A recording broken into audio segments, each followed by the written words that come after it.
पुण्यातला मुसळधार पावसामुळे खडकवासला धरण आणि बाकी तीनही धरणं तुडुंब भरली आहेत। कालपासून पडणाऱ्या मुसळधार पावसामुळे मोठ्या प्रमाणात विसर्ग केला जातोय। जवळपास 11च्या सुमारास 35,000 क्युसेक पाण्याचा विसर्ग केला जाणार आहे। त्यामुळे सुरक्षिततेच्या कारणामुळे पुण्यातल्या एकतानगरमध्ये पुणे महानगरपालिका, पुणे अग्निशमन दल आणि अणु आर्मी जवान दाखल झाला आहे। तर आता जे लोक त्यांच्या घरात अडकलेले आहेत त्यांना सुरक्षितरित्या बाहेर काढण्याचं कार्य देखील सुरू आहे। जर पावसाचा जोर असाच राहिला तर विसर्ग वाढवण्याची देखील शक्यता वर्तवली जाते।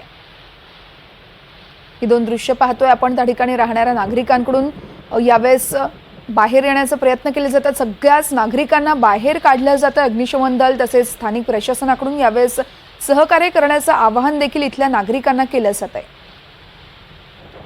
एकतानगरमध्ये अग्निशमन दल तैनात करण्यात आलं आहे। खडकवासल्यासह इतर धरणं देखील भरली आहेत। पाऊस मात्र आता पडत नसला तरी पावसाचा जोर जर का वाढला तर मोठ्या प्रमाणात विसर्ग केला जाऊ शकतो। त्या अनुषंगाने सगळ्याच नागरिकांना, इकडच्या स्थानिकांना सतर्कतेचं आवाहन प्रशासनाकडून केलं जात आहे। एकतानगरमधील स्थितीचा आढावा घेतला आहे आमच्या प्रतिनिधी रेवते यांनी, आपण तो पाहूयात।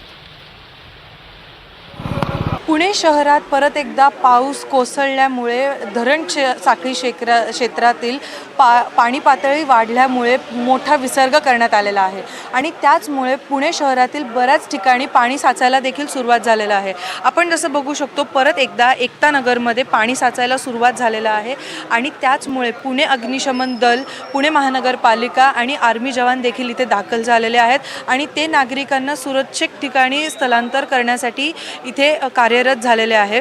आपण जसं बघू शकतो की इथे पुणे अग्निशमन दलाचे लोक नागरिकांना सुरक्षितपणे इकडनं बाहेर काढण्याचा प्रयत्न करत आहेत, कारण आत्ता 11 वाजताच्या सुमारास जवळपास 35,000 क्युसेकपेक्षाही जास्त पाणी विसर्ग करण्यात येणार आहे खडकवासला धरणातून।